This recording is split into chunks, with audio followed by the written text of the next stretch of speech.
This is our sixth session, trying to answer the question, what is the meaning of a text? What do we mean when we use the word meaning?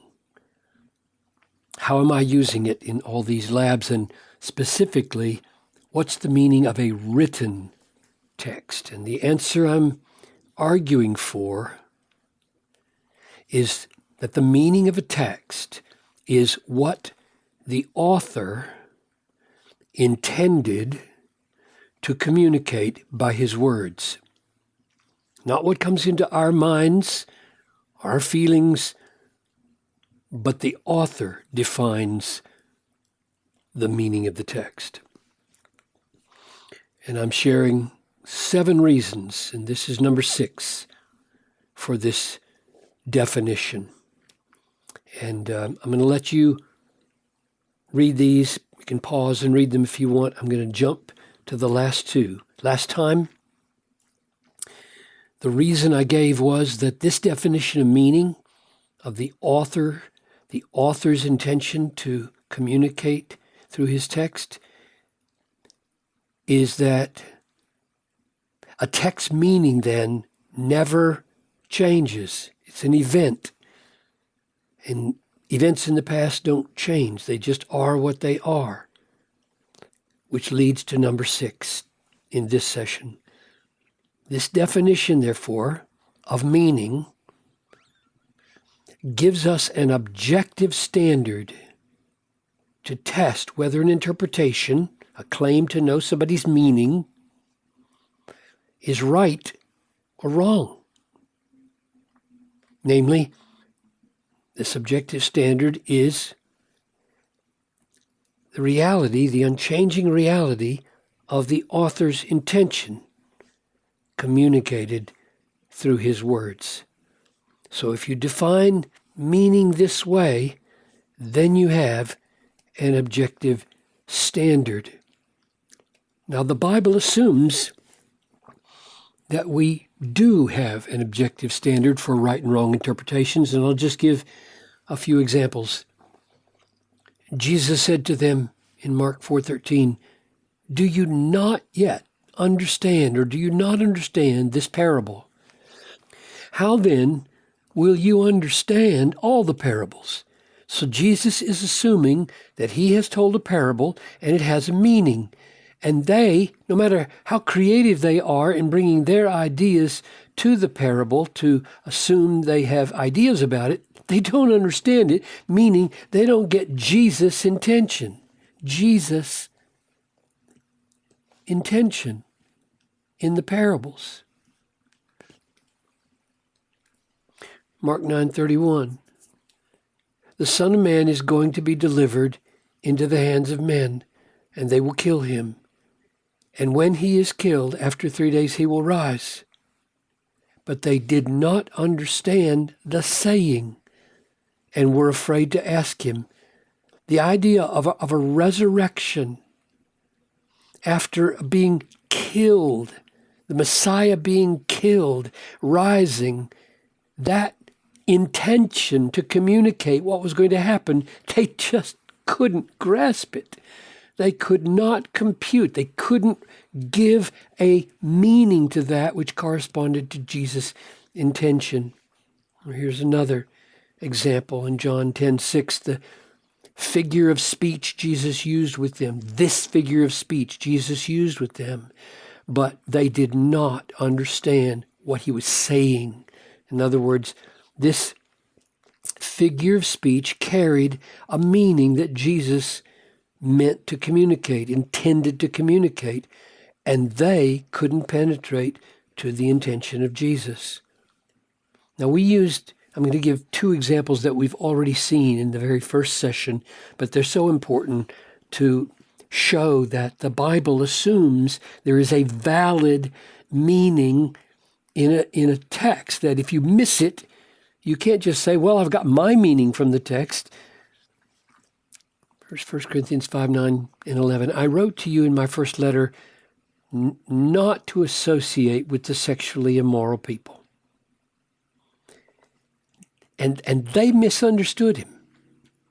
And he's clarifying, not at all meaning the sexually immoral of this world, or greedy, or swindlers, or idolaters, since then you'd have to go out of the world if you're not going to associate with anybody like that. But I'm now writing to you not to associate with anyone who bears the name brother. That's what I meant. So, what Paul is doing here is showing us that he had an intention when he wrote these words, not to associate with the sexually immoral, and he believes that in that context, they should have understood that he did not mean those of this world, and they misunderstood his meaning. They had a wrong interpretation of his meaning. And so his intention is the objective, unchanging reality. They missed it, and therefore they misunderstood him.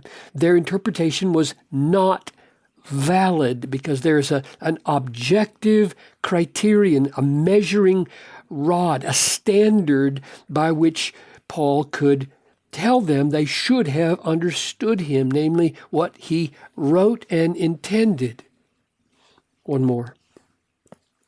John 11:11-14.